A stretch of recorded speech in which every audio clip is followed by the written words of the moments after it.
طالبانو خپله نوې کابینه ورسره په افغانستان کې خپل نوی چارسمبالی حکومت اعلان کړ. دا چې پخواني کسان به شتون ولري یا نه، په دې هکله دا ویډیو تر اخره وګورئ. د پښتون غږ درنو لیدونکو سلام، وخت مو بخیر، ستړي مه شئ.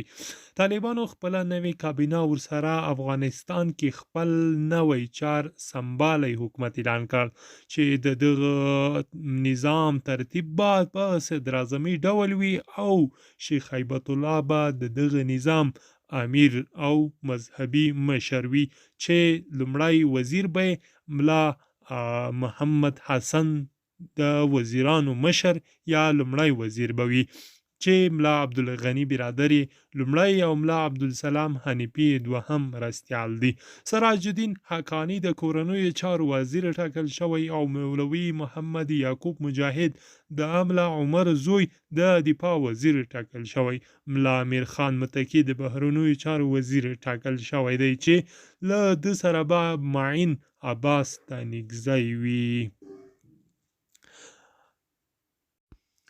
هیره دې نه وي چې په دغه کابینه کې پخوانی هیڅ کوم وزیر نه دی ټاکل شوی او نه هم پخوانیو کومو سیاسي یا جهادي رهبرانو ته واک ورشوی دی. دغه ټول وزیران او کابینې مشران د طالبانو خپل غړي دي.